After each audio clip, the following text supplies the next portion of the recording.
Company అనేది ప్రభుత్వ రంగ సంస్థ కాబట్టి అది కూడా కేంద్ర రాష్ట్ర ప్రభుత్వాల వాటాతో ఉన్నటువంటి సంస్థ కాబట్టి నేరుగా బొగ్గు గనుల్ని G2 అంటే గవర్నమెంట్ టు గవర్నమెంట్ నేరుగా ఇచ్చేటువంటి ప్రక్రియ అందుబాటులో ఉన్నటువంటి అవకాశాన్ని ఈనాడు దేశాన్ని పాలన చేస్తున్నటువంటి Bharatiya Janata party mines and minerals development and regulation act 1957 కి సవరణ తీసుకొని వచ్చి అది 2015 24 ఫిబ్రవరి నాడు పార్లమెంట్లో ఈ యాక్ట్కి MMDR యాక్ట్ 1957కి సవరణ తీసుకొని వచ్చి దేశంలో ఉన్నటువంటి బొగ్గు గనులన్నింటినీ ఎవరికి ఏ ప్రభుత్వ రంగ సంస్థకు కూడా కేటాయించడానికి వీలు లేకుండా బొగ్గు కోల్ బ్లాక్స్ అన్నింటినీ ఆక్షన్ ద్వారా అంటే వేలంపాట ద్వారా ఇచ్చే విధానాన్ని చట్టం తీసుకొచ్చారు 2015 24 ఫిబ్రవరి నాడు. ఎవరు తీసుకొచ్చారా దీన్ని? ఇప్పుడున్నటువంటి కేంద్ర ప్రభుత్వం ఆడ బిల్లు పెడితే ఆనాడు కొట్లాడి తెచ్చుకున్న తెలంగాణ రాష్ట్రంలో 10 ఏళ్ల అధికారంలో ఉన్నటువంటి బీఆర్ఎస్ పార్టీకి సంబంధించిన పార్లమెంటు సభ్యులు అందరూ కూడా 2015 నాడు ఈ బిల్లుకి మద్దతు ఇచ్చి ఓటేసి సపోర్ట్ చేసి సింగరేణి కాలరీస్కి నేరుగా బొగ్గు అంటే బ్లాకులు కేటాయించడానికి అవకాశం లేకుండా ఆ యాక్ట్ని తీసుకొని వచ్చిన దాంట్లో వీళ్ళు కూడా ప్రధాన భూమిక పోషించారు. ఇగో వీళ్ళు ఈరోజు తెలంగాణ ప్రయోజనాల గురించి మాట్లాడుతున్నాం. నిజంగా తెలంగాణ ప్రయోజనాల గురించి సింగరేణికి సంబంధించిన బొగ్గు బాయిల్ మనమే పొందాలని ఏమాత్రం ఆలోచన ఉన్నా అదే రోజు మీరు తెలంగాణకు సంబంధించిన పార్లమెంటు సభ్యులుగా ఆ యాక్ట్ని వ్యతిరేకించి మద్దతు ఇవ్వకుండా ఆ యాక్ట్ బిల్లు పాస్ కాకుండా చూసేవాడు.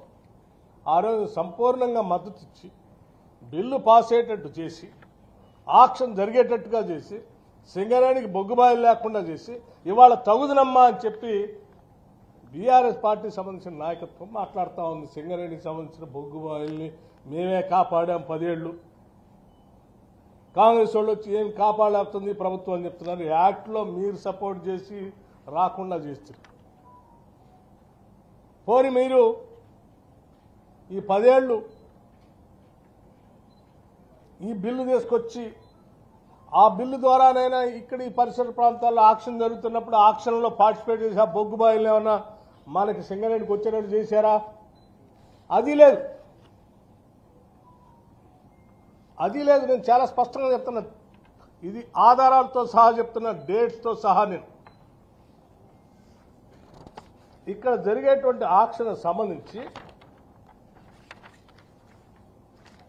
సింగరేణి కాలరీస్ సరే యాక్ట్ వచ్చింది, భారత పార్లమెంటు చట్టం తీసుకొచ్చింది, బొగ్గు బాయిల్లో ఆక్షన్ పెడతా ఉంది. మరి ఎవడైనా తెలివైన వాడు ఆక్షన్ పెడతా ఉంటే అది కూడా సింగరేణి పక్కన ఉన్నటువంటి బొగ్గు బాయిలు ఆక్షన్ పెడతా ఉంటే చట్టం ప్రకారం వాళ్ళు చేస్తూ ఉంటే తప్పనిసరి పరిస్థితి ఉత్పన్నం అయితే ఎట్టి పరిస్థితుల్లో నువ్వు ఆ బొగ్గు బాయిలు పోకుండా నువ్వే పార్టిసిపేట్ చేసి నువ్వు తెచ్చి పెట్టుకుంటావు. ఎందుకంటే నీ పరిస్థితి బాగాలేదు కాబట్టి. నువ్వేం చేశావు? సింగరేణి కాలేజ్ సంబంధించిన బోర్డు ఒక సమావేశం పెట్టుకొని 2021 అక్టోబర్ 29 నాడు ఈ బొగ్గు బాయిల వేలంలో పాల్గొనాలని సింగరేణి యాజమాన్యం నిర్ణయం చేసింది. పాల్గొని నిర్ణయం ఎందుకు చేసిందంటే మనకి దాదాపు ఇంకో 20 బొగ్గు బాయిలు మూసేస్తున్నారు, అవి లేకపోతే మనం కథమైపోతాం, అది కూడా మన ప్రాంతంలో చేస్తామని ఎక్కడో వేరే రాష్ట్రాల్లో అయితే ఇబ్బంది, ఈ బోనీకుండా మనం కాపాడుకోవాలని బోర్డు నిర్ణయం చేసింది. నిర్ణయం చేసినప్పుడు ఏం చేశారు వీళ్ళు? వేలంపాట్లోకి పోకుండా కేవలం వారం రోజుల్లోనే ఆనాటి ముఖ్యమంత్రిగా ఉన్నటువంటి పెద్దలు చంద్రశేఖరరావు గారి నాయకత్వంలో ఒక కోర్ కమిటీ నవంబర్ 5న ఇదేమో అక్టోబర్ 29న సింగరేణి బోర్డు నిర్ణయం చేసింది. 2021 అక్టోబర్ 29 సింగరేణి బోర్డు ఆక్షన్లో పాల్గొన నిర్ణయం తీసుకుంది. దానికి సంబంధించి కేవలం వారం రోజుల్లోనే 2021 నవంబర్ 5న కోర్ కమిటీ సమావేశమై గోదావరి వ్యాలీలోని బొగ్గు గనులను సింగరేణి తీసుకోవద్దు అని కేసీఆర్ ఆదేశాల మేరకు నిర్ణయం చేశారు. ఎందుకు చేశారయ్యా? ఎందుకు చేశారు అంటే ఈ పరిసర ప్రాంతాల్లో ఉన్నటువంటి బొగ్గు గనులు సంబంధించి ఉదాహరణ సత్తుపల్లిలో ఉన్నటువంటి సత్తుపల్లి 3, కోయగూడెం ఈ రెండు మందేరే. ఈ రెండు బొగ్గుబాయిలు వారికి సంబంధించిన స్నేహితులు పారిశ్రామికవేత్తలకి చెందేటట్టుగా ఉండటం కోసం సింగరేణి, ఎందుకంటే అత్యంత ఎలిజిబిలిటీ ఉన్నటువంటి కంపెనీ కదా ఇది, ఎక్స్పర్టైజ్ దీనికే ఉంది, ఫైనాన్షియల్ స్టెబిలిటీ స్ట్రెంత్ దీనికే ఉంది, మైనింగ్ ఎక్స్పర్టైజ్ దీనికే ఉంది. సింగరేణి పార్టిసిపేట్ చేస్తే వాళ్ళకి రాదని సింగరేణి పార్టిసిపేట్ చేయకుండా చేసి వారికి కావాల్సిన ఇరు కంపెనీలకు వచ్చేటట్టుగా ఒక పెద్ద కుట్ర జరిగింది. ఏంటే ఆ కంపెనీలు? ఒకసారి అందరూ తెలంగాణ ప్రజలంతా గమనించాలి. కోయగూడెం బ్లాక్ మెసెస్ ఆరో కోల్ మైనింగ్ ప్రైవేట్ లిమిటెడ్. ఆరో అంటే ఎవరిది? అరబిందో వాళ్ళు. ఆరో కోల్ మైనింగ్ ప్రైవేట్ లిమిటెడ్ ఒకటి. ఇంకోటి సత్తుపల్లి బ్లాక్లేమో అవంతిగా కాంట్రాక్టర్స్ ఇండియా లిమిటెడ్ కట్టబెట్టారు. ఈ రెండు ఎవరయ్యా? ఒకటేమో అరబిందో. అరబిందో వాళ్ళ లింక్ ఏంటో మీ అందరూ తెలిసింది. అరబిందో వాళ్ళ లింక్ ఏంటో మీ అందరూ తెలిసిందే. లిక్కర్ స్కాము ఢిల్లీ దాకా అందులో ఉన్నటువంటి వాళ్ళు, వీళ్ళ కుటుంబ సభ్యులు ఎవరెవరు మిలాఖత్ ఉన్నారో మీ అందరూ తెలుసు. వాళ్ళు వాళ్ళకి వీళ్ళిద్దరు కలిసి బాండ్స్ కూడా ఇచ్చారు ఏదో బీజేపీ గవర్నమెంట్కి కూడా. సో లిక్కర్ దాంట్లో సహాయం చేసినందుకు ఒక బ్లాక్ ఆఫ్ చెప్తారు. ఇంకో ఆయన అవంతిగా కాంట్రాక్టర్స్ ప్రతిమ వాడు. ఈ ప్రతిమ ఎవరిదో మీ అందరూ తెలిసింది, రాష్ట్ర ప్రజలందరూ తెలుసు. వీళ్ళకున్న అత్యంత ప్రతిభ ఏంటో తెలుసు. ఈ ప్రతిమ కంపెనీ ఎవరిదో కూడా తెలుసు. ఈ రెండు కంపెనీలు కేవలం టీఆర్ఎస్ పార్టీకి సంబంధించిన నాయకత్వానికి కావాల్సినటువంటి అత్యంత సన్నిహిత కంపెనీలు. వాళ్ళకి చెందటం కోసం సింగరేణిని బొందబెట్టి సింగరేణిని ఇందులో పాల్గొనకుండా చేసి సింగరేణికి 2 బ్లాకులు లేకుండా చేసి అతిపెద్ద కుట్ర 10 సంవత్సరాల్లో చేసి సింగరేణిని అన్యాయం చేస్తారు. మీ వల్లే ఈ 2 రాకుండా పోయినాయి. ఇది వాస్తవం. ఇది అయిపోయిందే. సింగరేణిని ఏడొద్దన్నారు. కోల్ బ్లాక్, ఎందుకంటే వీళ్ళ మనుషులు కావాలి కాబట్టి. కానీ మళ్ళీ ఒరిస్సాలో కోల్ బ్లాక్స్ ఆక్షన్ జరుగుతుంటే మాత్రం ఆడి పంపించారు. ఏందయ్యి? ఆ బొగ్గు కంపెనీ పేరు కూడా చెప్తాం మీకు. ఒరిస్సాలో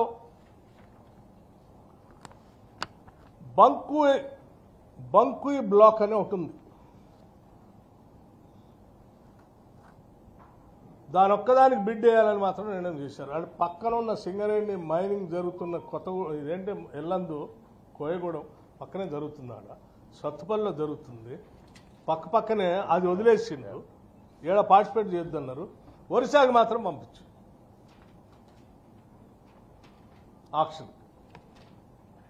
ఆక్షన్ చేయొద్దన్నాడు. ఆడికెందుకు పంపించు?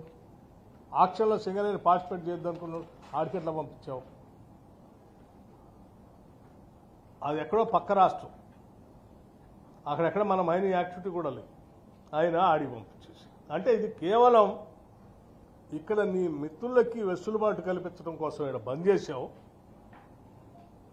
అక్కడేమో ఆక్షన్ పంపించేసావు. ఏంటంటే ఆక్షన్ కూడా పంపించాలని కోసం. అయ్యా, అందుకోసమే ఏం చెప్తా ఉన్నా అంటే, ఈరోజు ఇంత చరిత్ర మీ వెనకబెట్టుకొని 42,000 మంది ఉద్యోగస్తులు నేరుగా పనిచేసేటువంటి పర్మనెంట్ ఉద్యోగస్తులు 22,000 మంది కాంట్రాక్ట్ అవుట్సోర్సింగ్ ఉద్యోగస్తులు, దాదాపు ఇంకో 50,000 మంది పరోక్షంగా ఆధారపడి బతికేటువంటి వాళ్ళు, తెలంగాణ రాష్ట్రాన్ని తలమానికంగా ఉన్నటువంటి సింగరేణి సంబంధించిన ఈ వ్యవస్థని సర్వనాశనం చేసిన కుటుంబ అవసరాల కోసం ఈరోజు తగుదనమ్మా అని చెప్పి మళ్ళీ కాంగ్రెస్ గవర్నమెంట్ వచ్చింది. కేంద్రం వాళ్ళు ఏదో ఆక్షన్ పెట్టడానికి ముందుకు వచ్చారు, కాంగ్రెస్ వాళ్ళు తయారయ్యారు ఆక్షన్లో పార్టిసిపేట్ చేయడానికని మాట్లాడుతూ ఉన్నారు. మేము చెప్తా ఉన్నాం చాలా స్పష్టంగా, ఇప్పటికే కాంగ్రెస్ ప్రభుత్వం రాగానే పార్లమెంట్ ఎన్నికల కంటే ముందే కేంద్రంలో ఉన్నటువంటి ఆనాటి కోల్ మినిస్టర్ని కలిశాం. సింగరేణి పరిసర ప్రాంతాల్లో ఉన్న కోల్ బ్లాక్స్ అన్నింటినీ కనీసం ఇప్పటికైనా మీరు కొంత నిర్ణయం తీసుకొని మాకే అలాట్ చేయండి అని అడిగాం. ఆక్షన్ లేకుండా మీలాగా ఆక్షన్లో పార్టిసిపేట్ చేయకుండా ఉండాలా మేము కుట్ర చేయలే, అది ఎగ్జామ్షన్ ఇవ్వండి అని అడిగాం. అడగటమే కాదు, ఇప్పుడు కూడా ఏదో తెలంగాణ మీద విపరీతమైన ప్రేమ ఉందని మాట్లాడుతున్నటువంటి భారతీయ జనతా పార్టీకి సంబంధించిన మంత్రివర్యులు, మరి మన రాష్ట్రానికి సంబంధించిన ఆయన కోల్ మంత్రిగా వచ్చారు, బొగ్గు మంత్రిగా. తెలంగాణలో తలమానికమైనటువంటి ఈ శాఖ మీ దగ్గరకు వచ్చింది. వారికి కూడా మేము విజ్ఞప్తి చేస్తూ ఉన్నాం, రేపు మీరు దేశవ్యాప్తంగా కోల్ మైన్స్ సంబంధించి ప్రారంభం చేస్తా అని చెప్తా ఉన్నారు. కాబట్టి దాంట్లో ఇక్కడ ప్రాంతంలో ఉన్నటువంటి శ్రావణపల్లి బొగ్గు గని వేలం వేసేందుకు కేంద్రం నిర్ణయం తీసుకుంది. కాబట్టి దాన్ని సంబంధించి కూడా సింగరేణి తరఫున రాష్ట్ర ప్రభుత్వం కిషన్ రెడ్డి గారిని కలుస్తాం, వారికి విజ్ఞప్తి చేస్తాం. గోదావరి పరివాహ ప్రాంతంలో ఈ సింగరేణి ఏరియాలో ఉన్నటువంటి కోల్ బ్లాక్స్ అన్నీ కూడా ఎంఎండిఆర్ యాక్ట్ ప్రకారం ఆక్షన్లో పెట్టకుండా వీటన్నింటి, ఇది కూడా గవర్నమెంట్ ప్రభుత్వ రంగ సంస్థే కాబట్టి దీని వరకు ఎగ్జామ్షన్ నుంచి కేటాయించే కార్యక్రమాన్ని చేయండి అని చెప్పి వారికి విజ్ఞప్తి చేస్తాం. రాతపూర్వకంగా కూడా ఇస్తాం. ఇవ్వటమే కాదు, వారిని రిక్వెస్ట్ చేస్తాం. మీరే కాదు, అవసరమైతే ఈ దేశ ప్రధాని నరేంద్ర మోడీ గారిని కూడా కలిసి మనం విజ్ఞప్తి చేద్దాం. మీరు సమయం తీసుకోండి. కేవలం రాష్ట్ర ప్రభుత్వంలో ఉన్నటువంటి వాళ్లే కాదు, రాష్ట్రంలో ఉన్నటువంటి అన్ని రాజకీయ పార్టీలకు సంబంధించిన స్టేక్ హోల్డర్స్ అందరినీ కూడా పిలుస్తాం. వాళ్ళందరూ కూడా తీసుకొని వచ్చి ప్రధానమంత్రి గారిని కలుస్తాం. ఎందుకంటే ఇది రాష్ట్ర ప్రయోజనాలు, ఇది ఎవరో ఒక్కడి కోసం చేసేది కాదు. డెలిగేషన్, ఆల్ పార్టీ డెలిగేషన్ కూడా తీసుకొని వస్తాం. మీరు టైం తీసుకోండి, తెలంగాణ ఆస్తుల్ని కాపాడండి, సింగరేణిని కాపాడండి అని చెప్పి వారిని విజ్ఞప్తి చేస్తాం. అందరిని తీసుకొని వస్తామని వారిని కలిసి ప్రత్యేకంగా రిక్వెస్ట్ కూడా చేయాలని రాష్ట్ర ప్రభుత్వం డిసైడ్ చేసుకుని నిర్ణయం చేసింది. ఇది రాష్ట్ర ప్రజల ప్రయోజనాలను కాంక్షించి మేము చేస్తున్నటువంటి కార్యక్రమం. సింగరేణి ఆస్తుల్ని, వ్యవస్థని కాపాడటం కోసం మేము చేస్తున్నటువంటి కార్యక్రమం. తెచ్చుకున్నదే ఉద్యోగాల కోసం. ఆ ఉద్యోగాలు ఇది సింగరేణి బంద్ అయిపోతే ఆ పరివాహ ప్రాంతంలో ఉన్నటువంటి వేలాది మంది మధ్యతరగతి నిరుపేద కుటుంబాలకి ఉద్యోగ అవకాశాలు లేకుండా పోతాయి. కాబట్టి ఎట్టి పరిస్థితుల్లో ఈవెన్ ఈరోజు సింగరేణి వ్యవస్థలో ఉన్నటువంటి ఎలక్టెడ్ రికగ్నైజ్డ్ యూనియన్స్ కూడా కలిసి మాకు ప్రత్యేకంగా లేఖ కూడా ఇచ్చారు. సింగరేణిని కాపాడటం కోసం ఇక్కడ ఉన్నటువంటి కోల్ బ్లాక్స్ అన్ని సింగరేణికే కేటాయించేటట్టుగా చూడండి, దాని మీద మనం అందరం కలిసి పోరాటం చేద్దామని చెప్పి కూడా వారు లెటర్ ఇచ్చారు ఇంతకుముందే గతంలో. మేము ఇప్పుడు కూడా చెప్తున్నాం, రాష్ట్రంలో నిజంగా మేము టైం తీసుకుంటాం. కిషన్ రెడ్డి గారిని అడుగుతాం, నరేంద్ర మోడీ గారి టైం కూడా అడుగుతాం. మీకు ఏమాత్రం ఈ రాష్ట్రంలో ఉన్న రాజకీయ పార్టీగా ఉండి 10 ఏళ్లు పాలించినటువంటి టీఆర్ఎస్ పార్టీ బాధ్యత ఉంటే మీరు కూడా ఆ డెలిగేషన్లో వచ్చి గతంలో మీరు చేసిన తప్పుల్ని ఏదో ఆ యాక్ట్కి మద్దతు ఇచ్చి చేశారే అట్లా కుట్ర చేయకుండా దయచేసి రాష్ట్ర ప్రయోజనాల కోసం సహకరించండి అని అడుగుతా ఉన్నాం. అన్ని రాజకీయ పార్టీలు తీసుకొని వెళ్తాం. అట్లాగే ఇప్పుడున్నటువంటి ఈ రెండు గతంలో ఆక్షన్లో పొందినటువంటి ఈ ఆరో కోల్ మైనింగ్ కానీ లేకపోతే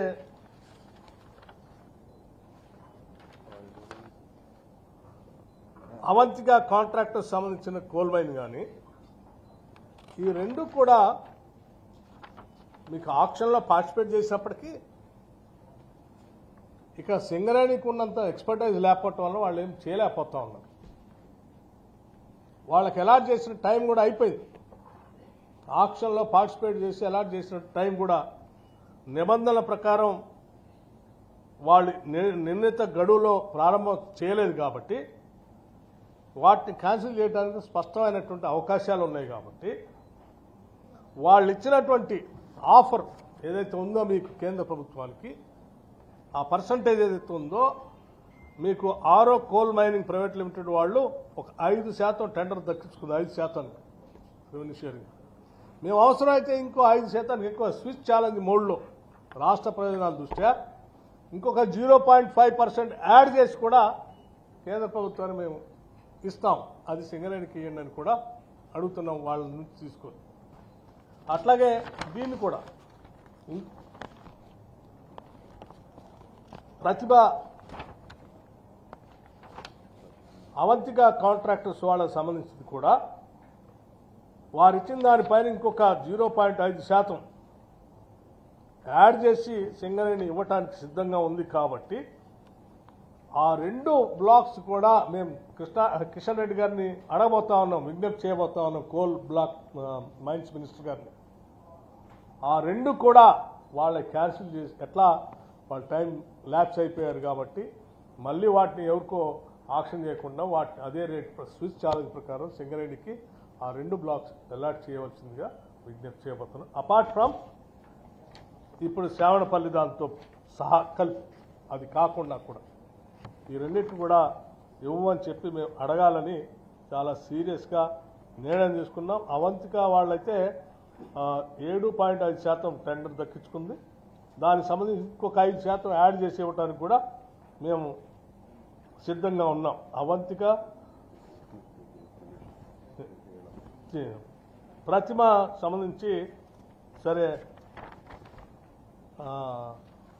ఎవరెవరు ఉన్నారో మీ అందరికీ తెలుసు. దాంట్లో మేము పేర్లు చెప్పాల్సిన అవసరం వచ్చినప్పుడు డెఫినెట్గా పేర్లు కూడా చెప్తాం. ఏం ఇబ్బంది లేదు. ఎందుకంటే రాష్ట్ర ప్రయోజనాలే అన్నిటికంటే అతి ముఖ్యమైనటువంటి ప్రయోజనాలు. ఈ రాష్ట్ర ప్రయోజనాలు కాపాడటం కోసం ప్రజాప్రభుత్వంగా మేము చేయాల్సిన ప్రయత్నం అంతా మేము చేస్తూ ఉంటే ఇంకా చదువునమ్మా అని బయటకు వచ్చి ఒక పక్కన కేటీఆర్ మాట్లాడుతారు, ఇంకో పక్కన ఇంకో ఆయన మాట్లాడుతారు. మాట్లాడి కాంగ్రెస్ బీజేపీ కలిసి ఏదో కుట్ర చేస్తున్నారు.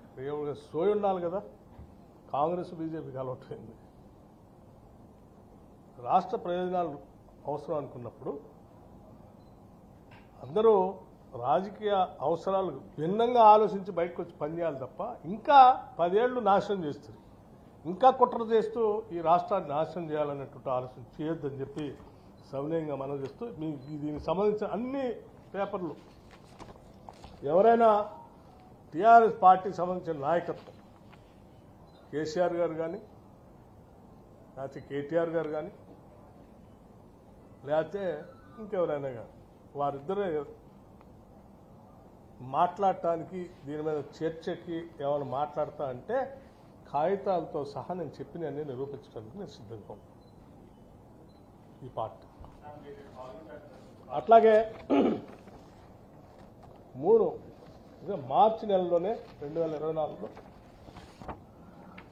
ఆనాటి కోల్ మినిస్టర్ గారికి నేను ఎనర్జీ మంత్రిగా మార్చిలోనే పర్సనల్గా కలిసి లేఖ రాసిచ్చి ఇవ్వటం కూడా జరిగింది. ఈరోజు కాదు. సో ఇవన్నీ కూడా రాష్ట్ర ప్రయోజనాల కోసం ప్రహ్లాద్ జోషి గారికి.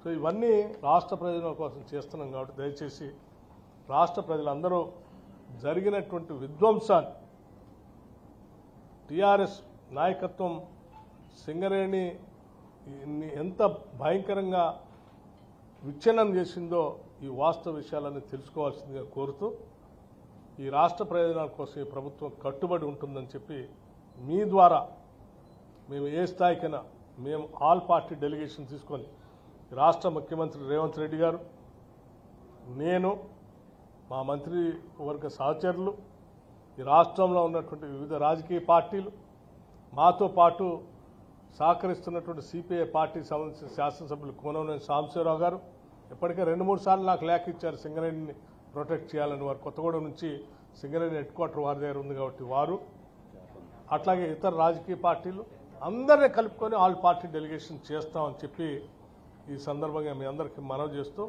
ఇంకా తప్పుడు సమాచారం ఇచ్చి ప్రజలు తప్పుదోవ పట్టించాలని ప్రయత్నం చేస్తే ప్రజలు చూస్తూ ఊరుకోరు, కాల్చి వాతలు పెడతారు, జాగ్రత్త అని చెప్తాం. అమ్మా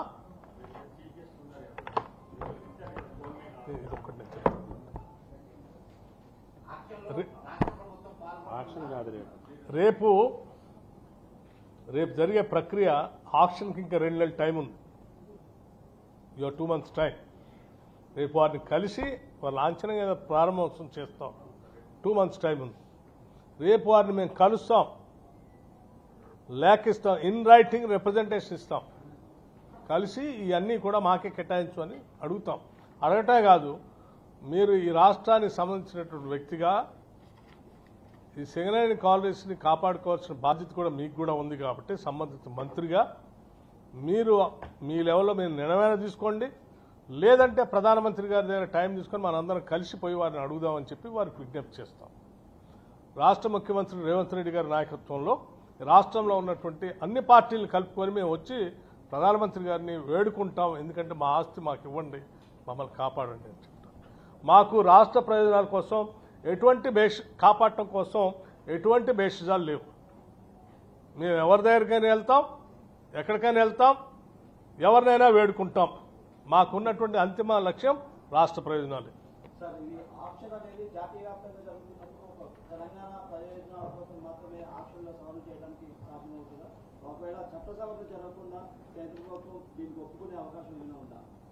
ప్రియమిత్రుడు అడిగిన ప్రశ్న సరైందే. కాకపోతే మేము ప్రైవేటు వ్యక్తులుగా మీరు అన్నట్టు అడిగితే దేశవ్యాప్తంగా జరుగుతున్న ప్రక్రియలో మీరు ఇట్లా అడగటం కరెక్ట్ కాదని మీరు అడగచ్చు. మేము ప్రైవేటు వ్యక్తులుగా అడగట్లేదు, ప్రభుత్వ రంగ సంస్థగా, అది కూడా రాష్ట్రం కేంద్రం 2 వాటాదారులుగా ఉన్నటువంటి ప్రభుత్వ రంగ సంస్థ ఇది. అంటే సింగరేణికి కేటాయించే ఆస్తి ఏదున్నా కానీ ఆ ఆస్తి దేశానికి కేటాయిస్తున్నట్టు. మేము మా నాయకుడు అందరూ చెప్పేది ఏంటంటే ఈ దేశ ఆస్తులు కానీ వనరులు కానీ సంపద కానీ ఈ దేశానికే ఉండాలని, ప్రైవేట్ వ్యక్తులు కాదు. మనం ఇట్లా దేశానికి సంబంధించిన సంస్థకి ఇవ్వకుండా మీరు ఆక్షన్ పెడితే ప్రైవేట్ కార్పొరేట్ శక్తుల చేతుల్లో పోతుంది. దానివల్ల దేశానికి ప్రయోజనమా లేకపోతే కొద్దిమంది వ్యక్తుల ప్రయోజనమా మీరు అర్థం చేసుకోవాలి. ఓకే అమ్మా,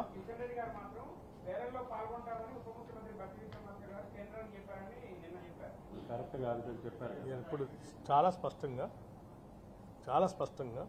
ఇప్పటి వరకు నేను స్పష్టత ఇచ్చాను. 2017లో ఇచ్చిన చట్టసభలు చేసిన దాంట్లో ఇక్కడ ఎవరికి ఎక్కడ ఎగ్జామ్షన్స్ లేవనే విషయాన్ని అన్ని ప్రభుత్వాలు ఒప్పుకున్నాయి. ఇప్పుడు మళ్ళీ ఎగ్జామ్షన్ అడగడం అనేది చట్టసభల ద్వారానే సాధ్యమవుతుంది తప్ప ఎగ్జామ్షన్ ఇవ్వడానికి కేంద్ర ప్రభుత్వానికి అవకాశం ఉంది. ఓకే, అందుకే అదే చెప్తాను. అంటే దేశ చరిత్రలో మీరు చాలా సందర్భాల్లో గవర్నమెంట్ టు గవర్నమెంట్ చేసేదానికి అవకాశాలు ఉన్నాయి. గౌరవనీయులు పెద్దలు ఎనర్జీ మంత్రి గారు